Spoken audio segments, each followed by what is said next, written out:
បាទសួស្តីបងប្អូនថ្ងៃនេះថ្ងៃទី18ខែ1 2026ហើយនេះចាញ់ច្រើនបងប្អូនថ្ងៃមិញមកដឹកវិញដឹកមកថ្ងៃទល់ល្ងាចហើយឥឡូវនឹងចាញ់ទៀតនេះឈុតណាបងប្អូននេះ3ឈុតនោះ3ឈុត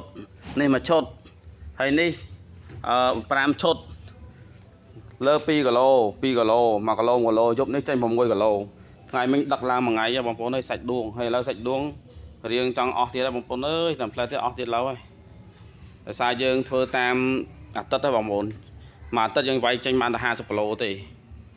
ហើយឥឡូវដូចជាអស់ចង់អស់មែនតើសាច់ដួងឥឡូវចេញខាងនេះ6គីឡូទៀតយប់ហ្នឹងថ្ងៃមិញចូលថ្ងៃមិញដូច3 4គីឡូថ្ងៃមិញខាងភ្នំពេញចឹងឥឡូវដាក់ទៅទៀតហើយបងប្អូនហើយ18ខែ1